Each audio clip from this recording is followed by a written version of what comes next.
Hi Year 11, it's Mr. Robson and I'm back with a topic in 20. This time it is going to be on rivers.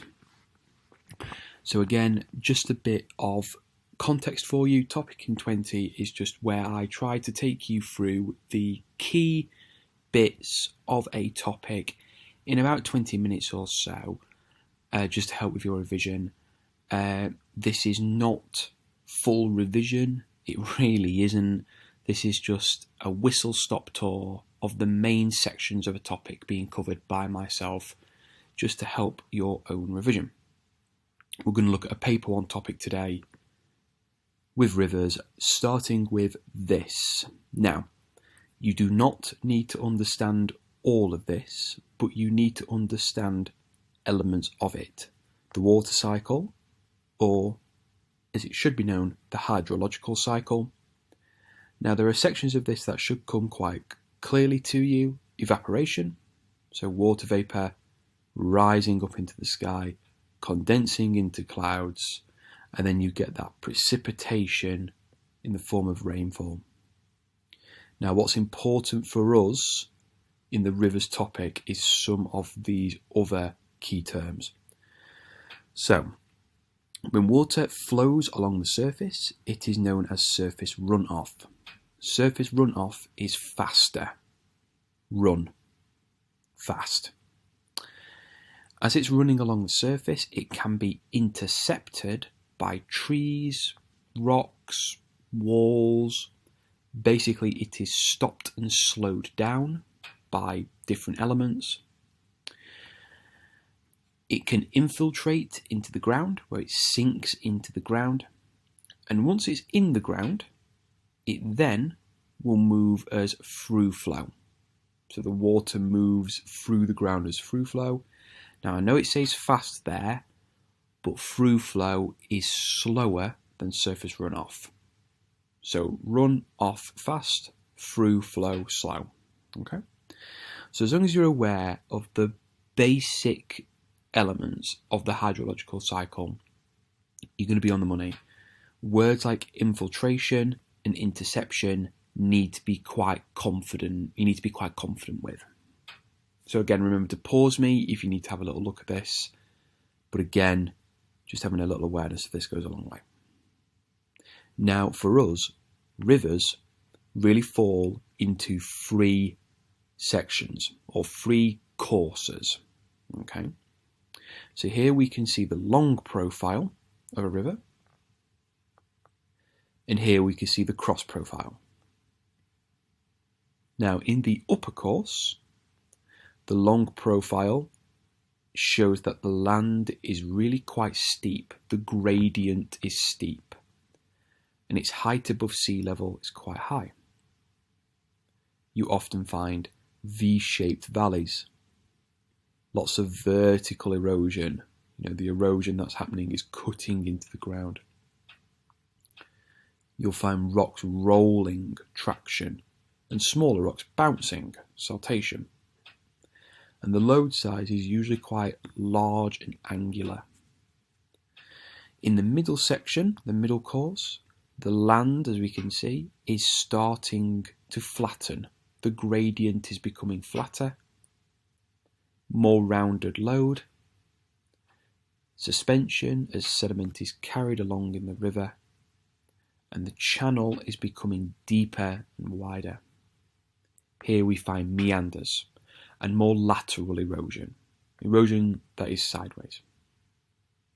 And then in the lower course, you'll find the land is really flat. The sediment is really fine, like sand and silt. The river is really wide and really deep, and its energy is quite strong.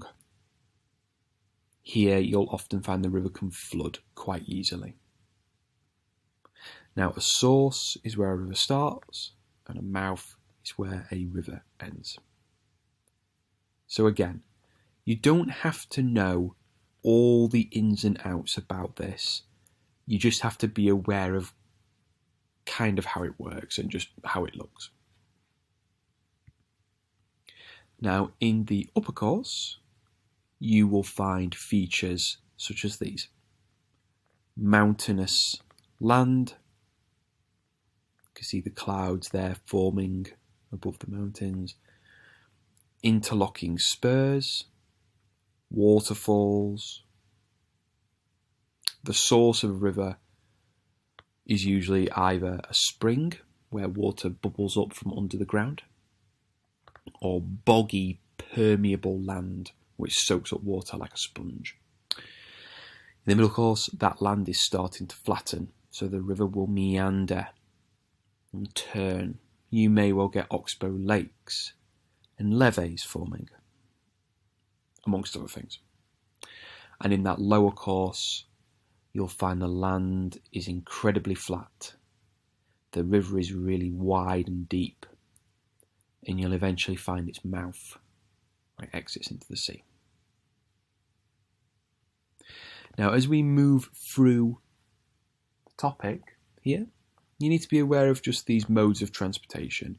So these are how a river carries its load, its sediment. It can either be in suspension, where it hangs in the water. You'll see this if the water's quite cloudy. Solution, which is where, that's a spag error there, which is where the rock is there, the minerals are there, but you can't see them, they've been dissolved, rather like sugar in tea. Traction, where large rocks are rolled along the riverbed because they can't be carried in suspension. And saltation, where small pebbles and rocks will bounce and hop along the riverbed. Saltus is Latin for leap, which is why we call it saltation. Now, if we're going from upper course down, an interlocking spur is where a river will wind itself and erode around these harder rock spurs. So a spur is this piece of land here. Okay, you can see the spur here, here, and here. And the river will erode around it, trying to find a path of least resistance. And it creates, as it erodes around as well, that V-shaped valley there. So you could say that a V-shaped valley will occur with interlocking spurs. And you can see it quite clearly above that V-shaped valley. Vertical erosion. So you've got to imagine at one point, this river will have been up here. Over hundreds of thousands of years, this river has cut itself down into the valley and eroded around these spurs. Waterfalls. I must apologise for the slightly blurry image here. You've got to be quite confident in the formation of waterfalls. So you've got this hard rock and soft rock. As the water travels along, it will snag in the hard rock, begin to erode away, eventually creating a drop. As the water hits the bottom, it will bounce back and undercut the hard rock by eroding the soft rock. Eventually, that hard rock loses its support and falls into the plunge pool. So you get hard rock sitting at the bottom of the plunge pool. That constant undercut, fall, leads the waterfall to retreat backwards, leaving behind a steep waterfall gorge. Now again, remember, I'm not going through this in as much detail as you would do in your lessons. It's up to you to revise as well. Your example waterfall for geography is High Force on the River Tees, one of the biggest waterfalls in the UK. And that little extra bit of AO1 is that the hard rock on top of High Force is dolerite, or you could also say whinstone. Now, a waterfall question is really important to know the different types of erosion that can be happening. Abrasion is that sandpaper effect where rocks will hit the land and scrape against it. Hydraulic action, where the force of water will hit the rock and expand air inside it, causing the rock and the fault to weaken and erode away. Attrition, which is where rocks hit each other, they go at each other. and solution is when it dissolves. Now, when we're thinking about that undercutting, attrition is not really a form of erosion that will be causing this. Attrition will be happening in the plunge pool, where those hard rocks are hitting each other and eroding each other. With the undercutting, what's going to be happening there is abrasion or hydraulic action as the force of the water hits it back. So think about the types of erosion you're talking about. Now, in the middle course, what you've got to be quite confident in is the formation of meanders, or the structure of meanders, and oxbow lakes. Now, on a meander, the fastest flow is on the outside of the bend, and the slowest flow is on the inside of the bend.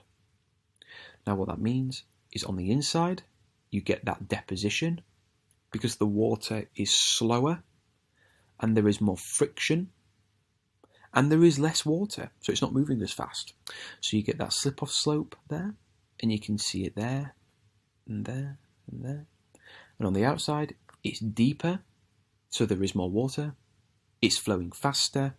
There is less friction, so you get that erosion into the bed and bank of the river, making it deeper and creating a river cliff.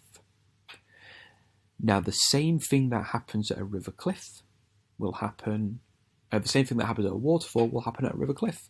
You'll get a little bit of undercutting and the river cliff will collapse away over time. So the meander will expand, it will migrate, it will grow.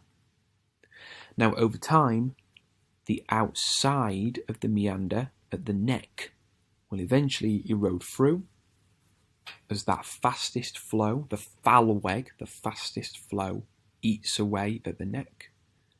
Eventually it will cut through, you'll get some deposition, and you'll be left with an oxbow lake.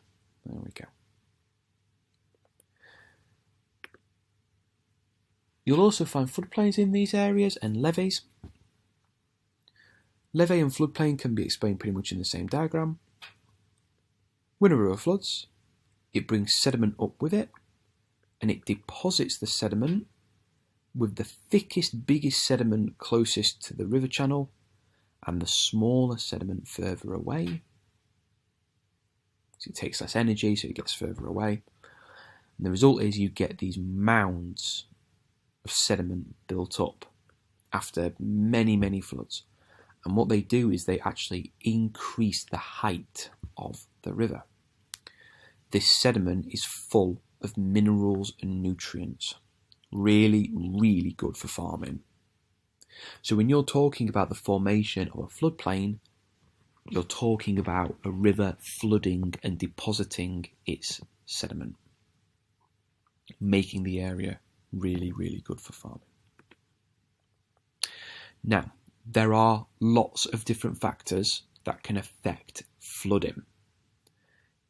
Floodplains, people do live in these areas, so it's important to consider what can lead them to flood more. Human factors really do focus around settlement, the growth of cities, and those impermeable concrete and tarmac structures increase surface runoff because water cannot infiltrate. It then gets to the river quicker, fills it up quicker, and can cause a flood. That's the same with drains. It gets the water to the river quicker. Deforestation, well, if there are less trees intercepting the water, it means it can flow faster on the surface, getting to the river quicker, leading to a flood. The speed of water is key here, and all of this speeds up the flow of water on the surface, making it much more likely that there will be a flood. There are natural factors as well. These are not all of them, but the shape of the land is important. If it is quite steep, the water will not have chance to infiltrate and the surface runoff will be more and faster. leading to fill up being quicker and a flood. It might just be raining really heavily. And the geology of the area, if it is strong, impermeable rock, the water may not be able to soak in or infiltrate as effectively, leading to more surface runoff, leading to flooding. Whereas if it's permeable, the water can infiltrate, you get more through flow, which is slow, and the river will fill up slower. Just bear in mind as well, if an area is flatter, it means that a river has got more area to flood. Now, something else you've got to be aware of is a hydrograph. Now, these allow us to see the motion of a river when in flood.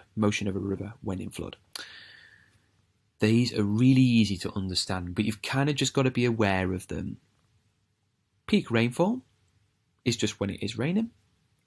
And this line shows us the discharge, which is how the flow of the river changes after rainfall. Now, the lag time is the time between the peak rainfall and the peak discharge. If the lag time is shorter and steeper, it means that the river has filled up quicker. So this here is likely a hydrograph for a urban area because due to concrete and drains, this river has filled up really quickly.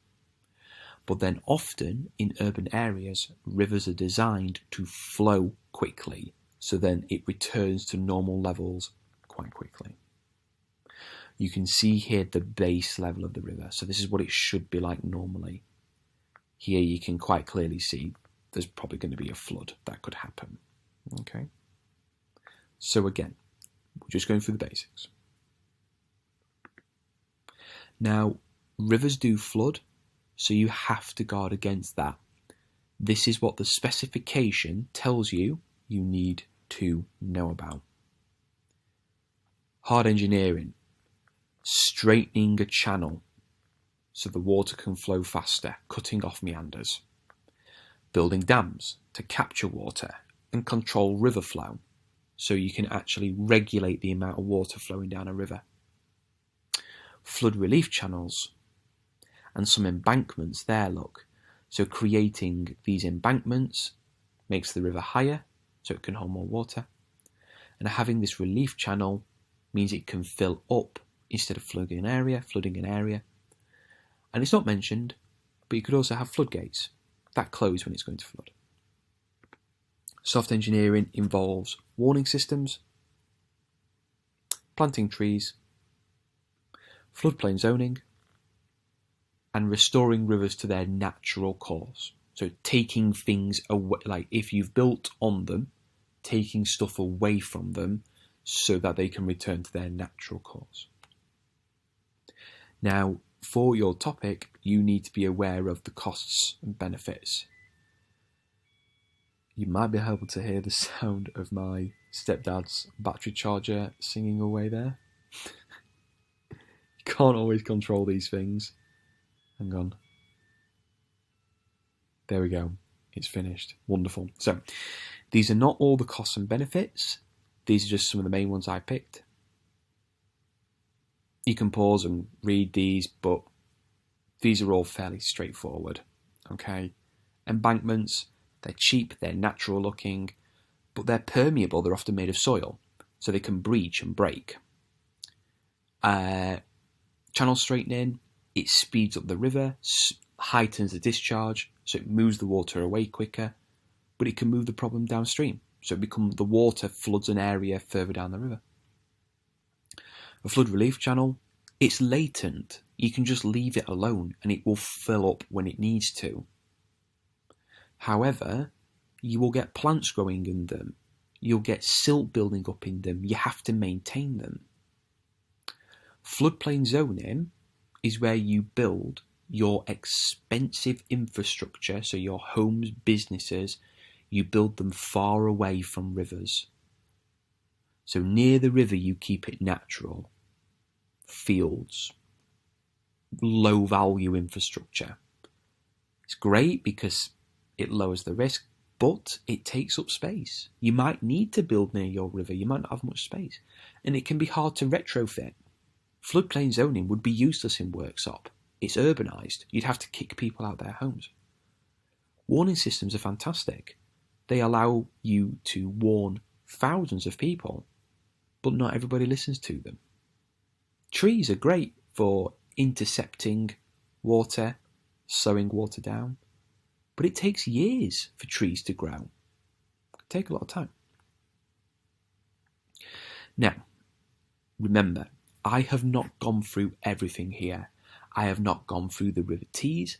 I have not gone through the Tees barrage. I have not talked about exam answers for this. I've not gone into that much detail on waterfall mechanics. But remember, these videos are a whistle-stop tour of the main topics. So it is up to you to make sure your revision is covering these things as well. So, I hope this was useful. And again, be sure to be revising as well. Thank you very much, everybody. And come find me if you need me. Take care.